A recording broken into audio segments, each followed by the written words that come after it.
இப்போ டிஃபரன்ஷியேஷனில் fourth type பார்க்க போகிறோம். இந்த டைப்புக்கு பேர் வந்து பெராமெட்ரிக் ஈக்குவேஷன், துணை அலகு சமன்பாடுகள் அப்படின்னு சொல்லுவாங்க. எப்படின்னா எக்ஸ் தனியாக ஒரு ஈக்குவேஷன் கொடுத்துருப்பாங்க, ஒய் தனியாக ஒரு ஈக்குவேஷன் கொடுத்துருப்பாங்க, அதுலேருந்து நம்ம டிஒய் பை டிஎக்ஸ் கண்டுபிடிக்கணும். உதாரணமாக x is equal to a into t square அப்படின்னு கொடுத்துருப்பாங்க, Y is equal to 2at அப்படின்னு கொடுத்துருப்பாங்க. எக்ஸ் தனியாக ஒரு ஈக்குவேஷனாக கொடுத்துருப்பாங்க, ஒய் தனியாக ஒரு ஈக்குவேஷன் கொடுத்துருப்பாங்க. இதுலேருந்து டிஒய் பை டிஎக்ஸ் கண்டுபிடிக்கணும். இதில் எக்ஸும் டி வேரியபிளில் இருக்கும், ஒய்யும் டி வேரியபிளில் இருக்கும். அப்போ நம்ம differentiate with respect to t கண்டுபிடிக்கணும். dx by dt, differentiate x with respect to டின்னு அர்த்தம். எக்ஸை டிஐ பொறுத்து எக்ஸை வகையிடுதல் அப்படின்னு அர்த்தம். A constant. எப்படி எக்ஸ் பவர் என் அப்படின்னா formula n into x power n minus one எழுதுவோம். அதே மாதிரி இங்கே டீல டிஃபரன்ஷியேட் பண்ணும்போது டி பவர் என்னுக்கும் அதே ஃபார்முலா தான், n into t power n minus one. அப்போ டி ஸ்கொயருக்கு டிஃபரன்ஷியேஷன் 2t, டி பவர் என்ன 2t பவர் 2 மைனஸ் ஒன் வந்துடும். அடுத்தது இங்கேயும் வித் ரெஸ்பெக்ட் டு டி தான், dy by dt. இது ஃபுல்லா k, kx அப்படின்னா kன்னு எழுதுவோம். அதே மாதிரி k இன்ட்டு tனா k, அப்போ 2a வந்துடும். எனக்கு என்ன வேணும்? dy by dx வேணும். So dy by dx is equal to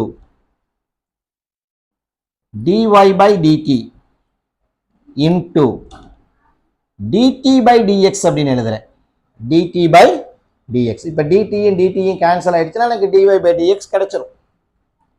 dy by dt நேரடியா இருக்கு, 2a into இங்க dx by dt தான் இருக்கு, ஆனா எனக்கு dt by dx. அப்ப இதனுடைய ரெசிப்ரோக்கல் தலைகீழி வேணும். அப்ப என்ன வரும்? 1 by 2at கிடைக்கும். 2a கேன்சல் ஆயிடும், 1 by t கிடைக்கும். இது dy by dx அப்படிங்கிறது. ஓகேவாப்பா? நம்ம அடுத்த சம் போவோம்.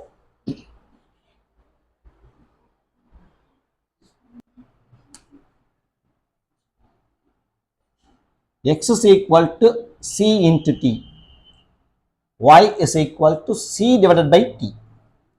இதுவும் x in terms of t ல இருக்கு, y in terms of t ல இருக்கு. முதல்ல dx by dt கண்டுபிடிப்போம்.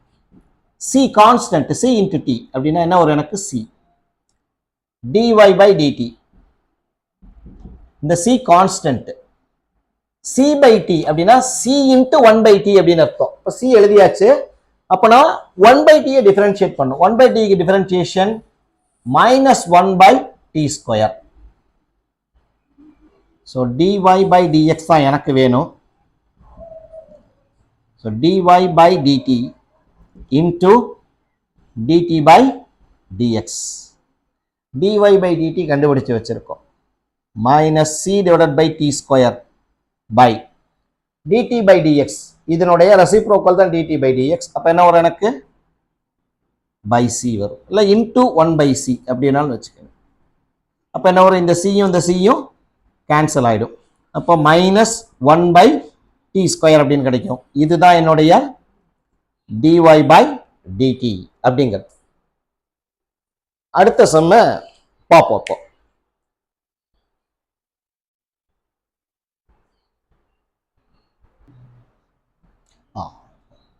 x is equal to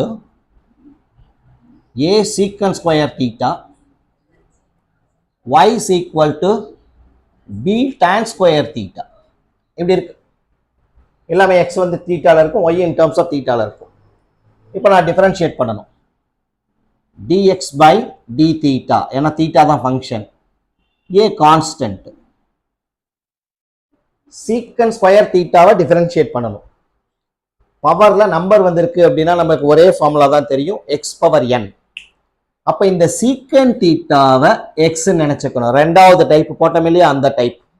இந்த சீக்கன் தீட்டாவை x நினைச்சுக்கிட்டேன்னா x ஸ்கொயர் டிஃபரன்ஷியேட் பண்ணிடணும். அதுக்கப்புறம் நினைச்சதை டிஃபரன்ஷியேட் பண்ணி எழுதணும். ஸோ இப்போ இதை எக்ஸ்ன்னு எழுதிடுவேன். எக்ஸ் ஸ்கொயர், எக்ஸ் ஸ்கொயருக்கு டிஃபரன்ஷியேஷன் என்ன? 2x எழுதியாச்சு. அடுத்து என்ன செய்யணும்? எதை எக்ஸ் நினைச்சிருக்கோமோ அதை டிஃபரன்ஷியேட் பண்ணணும். சீக்கன் தீட்டாவை எக்ஸ் நினைச்சிருக்கோம், அதை டிஃபரன்ஷியேட் பண்ணினா சீக்கன் theta into tan theta. that is 2a secant theta into secant theta secant square theta into tan theta. இது dx by d theta. அடுத்தது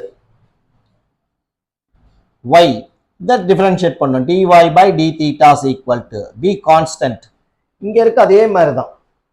பவர்ல நம்பர் வந்துருச்சுனாலே பேஸ் ஃபுல்லா x நினைச்சுக்கணும். இங்க பேஸ் x வந்து tan theta. tan theta வை x நினைச்சுக்கோ. அப்ப x square differentiation 2x. அப்புறம் என்ன செய்யணும்? எதை x நினைச்சுக்கிட்டோமோ அதை டிஃபரன்ஷியேட் பண்ணணும். tan theta உடைய டிஃபரன்ஷியேஷன் secant square theta. அது வந்து that is dy by d theta is equal to 2b tan theta into secant square theta. இப்போ எனக்கு வேண்டியது dy by dx தான். dy by d theta into d theta by dx. dy by d theta கண்டுபிடிச்சு வச்சிருக்கோம். 2b tan theta into secant square theta into இதனுடைய reciprocal தான் d theta by dx. அப்ப என்ன வரும்? 1 by 2a secant square theta tan theta.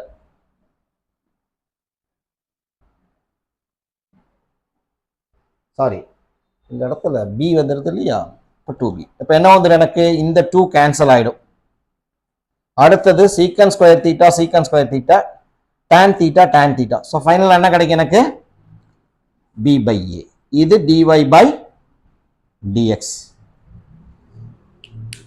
இது ஒரு method.